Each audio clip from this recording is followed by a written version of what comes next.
presque tout le monde croit que l'IA est le futur de l'avancée technologique et que cette avancée va prendre la place de l'humain, puisque cette avancée permet de nous faire ça, et même ça. Et tout ça sans l'intervention de l'humain. Plus de temps pour glander.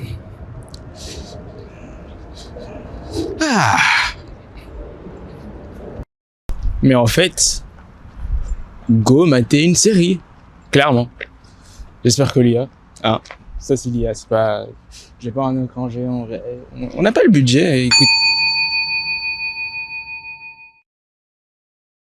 Mais certains disent qu'on risque gros. Moi, je vois pas de quoi ils parlent, franchement. Comme si une bombe nucléaire allait atterrir sur moi. Pas du tout. Rien ne peut me toucher, franchement, c'est pas comme si. L'intelligence artificielle est un outil qui a été créé par l'humain, comme on le sait tous, pour l'assister. On connaît tous ChatGPT, Gemini ou encore Midjourney. On invente plus pour travailler moins, s'efforcer moins, et on réfléchit plus pour mieux s'organiser. En partant de la préhistoire, on a la découverte du feu, qui nous a permis de cuire nos aliments et pouvoir s'orienter dans l'obscurité. On a l'invention de la roue qui permet de déplacer et transporter des charges qui seraient trop lourdes pour un dos humain. Au XIXe siècle, la révolution industrielle qui a poussé l'utilisation de la mécanique et entre autres aussi la création des trains à vapeur. Mais fin des années 90, il y a l'invention de l'ordinateur. L'ordinateur pour multiplier notre force de calcul et nos neurones de calcul. Le lien avec toutes ces inventions, c'est le fait de parvenir à surmonter un seul obstacle.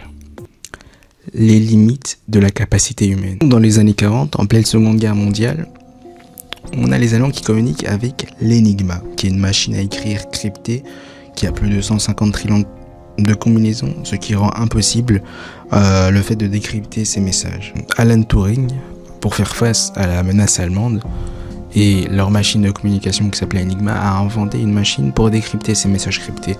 Et donc, cette machine de 2 mètres sur 2, qui est vraiment énorme, qui prend quasi toute une pièce, et qui va simultanément reproduire les clés d'une énigme. Et donc les clés, en gros, c'est quoi ?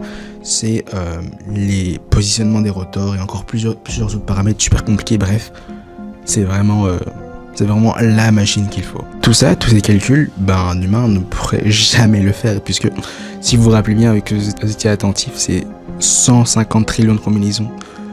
Est-ce que j'ai déjà fait 1000 calculs dans ma vie ?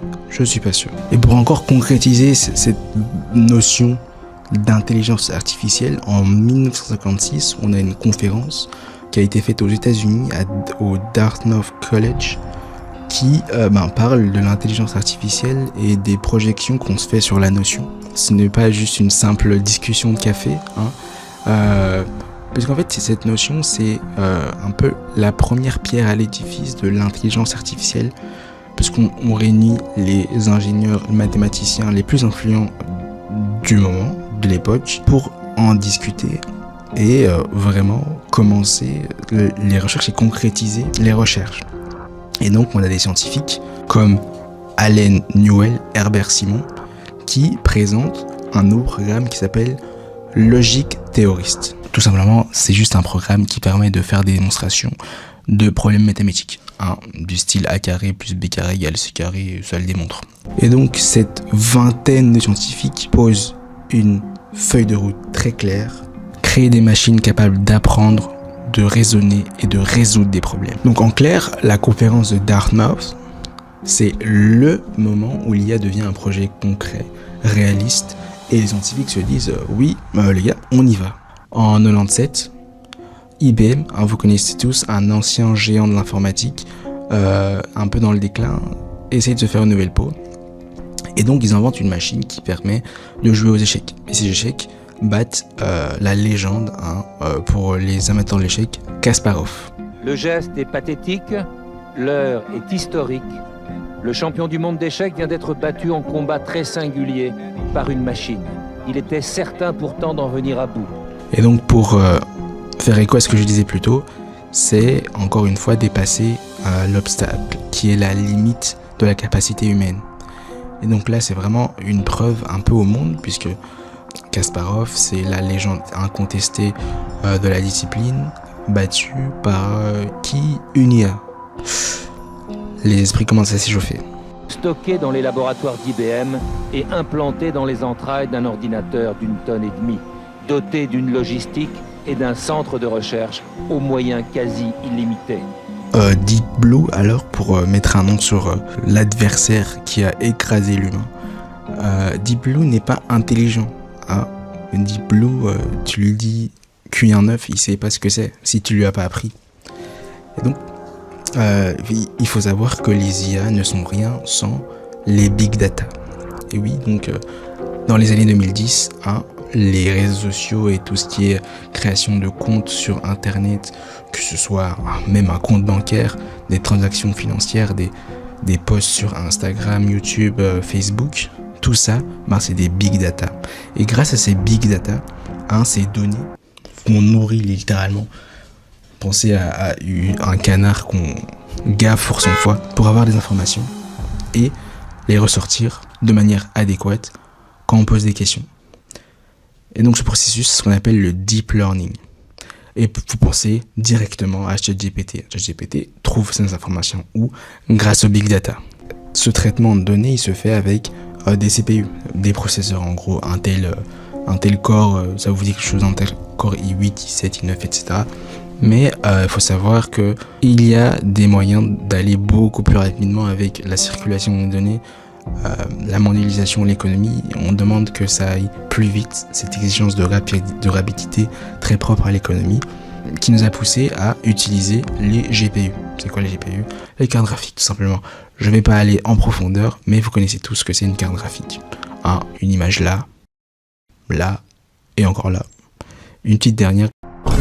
Et donc, selon les benchmarks, avec un GPU en plus dans un ordinateur, le processus de deep learning, rappelez-vous, avaler les informations, qu'elles soient des données structurées, non structurées ou mixtes, va jusqu'à 12 fois plus vite. Donc oui, c'est intéressant d'avoir des cartes graphiques dans notre ordinateur. Mais bon, là, c'était un peu la genèse de l'IA, mais avant, il y a 10 ans, par exemple, tu me disais IA, je te regardais bizarrement.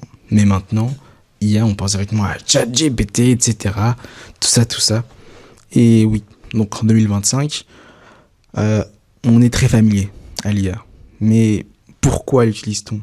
Si on a vu dans l'histoire, on a la Seconde Guerre mondiale, on a Deep Blue qui bat Kasparov. Mais pourquoi on l'utilise, nous? Pour faire une liste de courses, des recettes, un programme de sport, choisir sa prochaine destination, choisir ses cours, choisir ses mots, je ne sais pas, plein de choses. Des choses au fait qui ne nécessitent pas vraiment d'employer un humain, ou c'est littéralement presque, je dirais, un peu de la fainéantise, mais on se comprend. C'est toujours pratique de demander à ChatGPT, j'ai 3 patates et un œuf, qu'est-ce que je peux faire pour manger avec? Mais le problème dans tout ça, c'est les multinationales. Derrière notre train-train de vie quotidien, l'intelligence artificielle s'invite de plus en plus dans nos vies, surtout dans le monde de l'emploi. Et donc, on a chez Amazon le fait que 20% des livraisons soient gérées par des robots. Tout ce qui concerne ce qui est dans les entrepôts. Meta n'a plus besoin de modérateurs. En tout cas, une grande partie des modérateurs, près de 90% des modérateurs de Meta ne sont plus des modérateurs humains, ils sont d'intelligence artificielle. Ensuite, chez Google, tout ce qui est traduction, c'est plus géré par des humains, des traducteurs, mais vous connaissez tous Google Traduction. Et enfin, dans la finance, les grandes firmes comme Goldman Sachs ou encore Blackstone, BlackRock se projettent sur le fait de faire place à l'IA et mettre de côté l'humain. Et donc, ça fait un peu froid dans le dos. Et là, on se dit, oui, ok, les multinationales, mais est-ce qu'il y a plus? Oui, les gouvernements. Imaginez les gouvernements qui utilisent l'IA pour prendre des décisions. Ça serait fou quand même. Ça existe. Oui, donc des gens que des électeurs auraient élus parce qu'ils représentent des idées qu'ils défendent aussi, utiliserait ChatGPT pour prendre des décisions. Enfin, c'est le cas en Suède, hein, de Ulf. Je suis désolé, de Ulf Kristersson, qui n'a pas eu froid aux yeux. Il est directement avoué, oui, l'IA, on utilise ChatGPT pour avoir un second avis. Alors que, j'imagine, dans son cabinet, il n'y a pas 3 personnes. Un cabinet, c'est composé d'au moins 10, 15, c'est pas même 20 personnes. Et donc, oui, ils utilisent l'IA, malgré tout le personnel, ouais. Et au Brésil, totalement en roue libre, on écrit une loi totalement avec ChatGPT, on la soumet au vote, au Parlement, tout va bien. L'IA, on se cache même plus de l'usage de l'IA. Mais en fait, le problème de tout ce cheminement, c'est est-ce que c'est bien ou que c'est mal d'utiliser l'IA en tant qu'humain. L'IA fonctionne avec des big data, du coup des données. Et mon raisonnement, c'est le fait que ces big data, ils proviennent d'où ? Des humains. Et donc, sans big data, il n'y a pas d'IA. Et il y aura toujours cette empreinte humaine dans tout ce que l'IA crée, dans tout ce que l'IA génère comme image, dans tout ce que l'IA nous conseille. C'est toujours des axiomes que l'humain a trouvés, que l'humain a inventés. Surtout, trouver où ? Dans la nature. Et dans la nature, il y a encore plein de choses qu'on ne sait pas. On sait à peine 1% de ce qu'il y a dans tout l'univers. On ne connaît même pas la grandeur de l'univers. On part du fait que c'est infini. Quand on découvre quelque chose, mais il y a quelque chose d'autre qui se crée et on n'est pas au courant. Et donc je pense pas que l'IA va nous remplacer du style, Terminator qui va venir exploser toutes les maisons ici dans le monde, tout ça. Mais je trouve que c'est juste un outcome qui vend et ça inquiète tout le monde, ça choque, c'est clinquant, et c'est tout ce qui marche dans les news et dans la presse, quoi. Donc toujours dire l'IA risque, l'IA dangereux, mais finalement sans l'homme, il n'y a pas d'IA. Qui a inventé l'IA ? C'est les humains. L'IA s'est pas inventée toute seule. Et je trouve qu'il y a une certaine beauté dans l'intuition humaine, puisque pensez à Newton qui est un scientifique brillant, mais on a déjà tous vu une pomme ou un fruit tomber d'un arbre.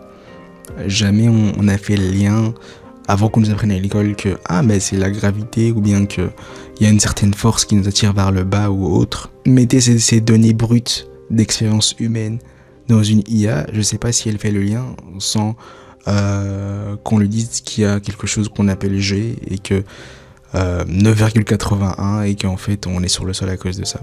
Or Archimède qui veut se faire un bain, il est un peu grassouillé, l'eau tombe et Eureka, poussée d'Archimède. L'IA aurait pu faire ça.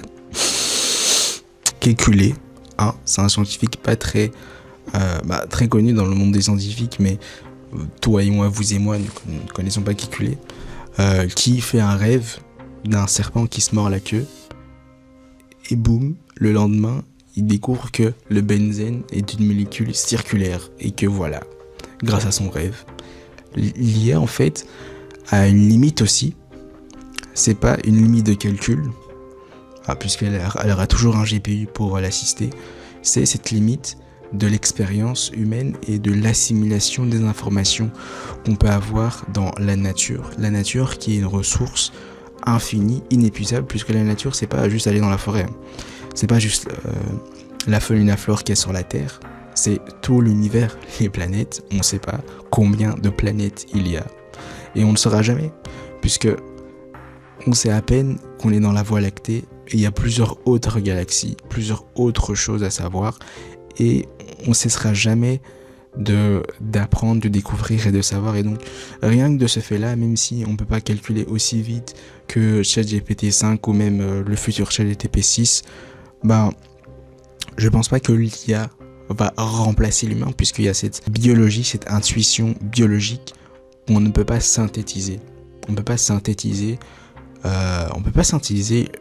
l'expérience humaine, le fait de se réveiller le matin, le fait d'avoir froid, d'avoir chaud, de se sentir bien, de vouloir courir, de se sentir épuisé, de transpirer, de se rappeler de ses moments d'enfance, de sentir le vent caresser nos cheveux, caresser nos poils, de sentir l'allaitement d'un chien, le fait qu'il pue de la bouche, le fait qu'il bave, les choses comme ça, le fait de prendre du temps pour retenir ses leçons, le fait de se sentir fatigué, etc. En fait, il y a tellement de choses que l'IA ne peut pas faire que je ne comprends pas pourquoi on s'affaire tous à l'idée que l'IA va nous remplacer, alors que l'IA ne va pas remplacer l'humain, mais l'IA peut assister l'humain dans les tâches où on peut se passer de l'humain en espérant toujours avoir une espèce de certitude quant à l'exactitude des résultats que l'IA peut nous donner. Mais sinon, à part ça, l'IA ne peut pas remplacer l'humain. Oui, je sais même pas si je vais mettre ça dans la vidéo, mais j'avais juste envie de parler. Et donc, ouais, normalement si t'es arrivé là, c'est que t'es à la fin de la vidéo. Merci. Et j'espère que tu vas aimer la prochaine vidéo. Parce que, en fait, ça va juste aller crescendo. Ça va toujours aller de mieux en mieux, en mieux, en mieux, en mieux, en mieux. Donc, ouais, voilà. Je retourne mater ma série.